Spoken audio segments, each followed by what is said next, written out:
Here is something just genuinely funny. We've wondered for a while now whether Fox News propagandist and friend of Donald Trump's Sean Hannity was in some way going to end up implicated in the corruption and criminality of the Trump administration. Now, in the midst of the Ukraine fiasco, Hannity's name is starting to come up more and more frequently.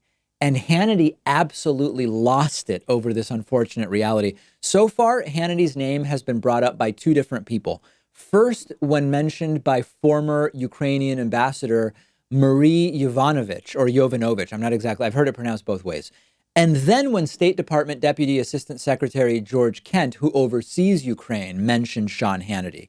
And the reason Sean Hannity has been pulled into all of this is that on his program, he said that Ambassador Yovanovitch had badmouthed Donald Trump. Now, it's untrue, even though it did end up getting her removed from her position. Kent, under oath, said, quote, "I believe, to the best of my recollection, the counselor for the department, Ulrich Breckbuhl, reached out and suggested to Sean Hannity that if there was no proof of the allegations, that he should stop covering them." Then Yovanovitch, in her own testimony, described being told that Secretary of State Mike Pompeo might personally get in touch with Hannity and tell him to stop saying these things about her, that they are not true.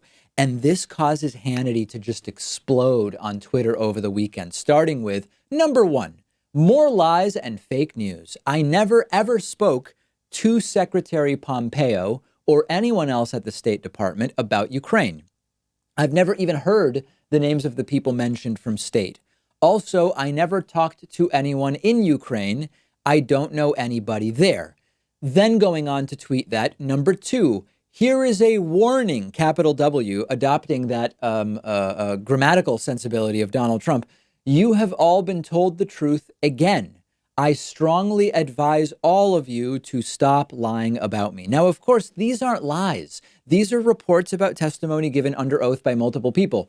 They may be inaccurate. You may say it's not true what Kent and Yovanovitch said under oath, but it is not a lie to report that this is what was asserted.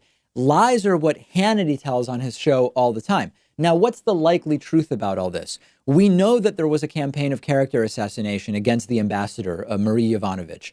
We know Rudy Giuliani seems to have led that campaign. We know Rudy Giuliani is Trump's lawyer, or at least was. I guess now nobody knows whether they are still in that relationship or not. And we know that Hannity and Trump speak all the time. So let's play our Occam's razor game. What is more likely, that two different people perjured themselves when they testified under oath in order to incorrectly say something about Sean Hannity, or that Hannity, who talks to Trump regularly, was simply doing the same thing Rudy was doing because they all decided, let's go after Ambassador Marie Yovanovitch. You be the judge about which requires the fewest assumptions. And if Hannity is claiming that others are lying under oath, bring in Sean Hannity.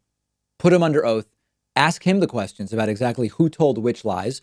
Truly, his name is coming up way too often in connection to Donald Trump's corruption to have no knowledge or involvement in any of these efforts. It's just coming up too frequently, and there's no reason that his name would be coming up other than he is in some way, shape, or form involved. In the same way that Rudy Giuliani is wrapped up in all of this, I would not be even remotely surprised if Sean Hannity also ended up with some sketchy role in this entire fiasco, and maybe at some point we will find out.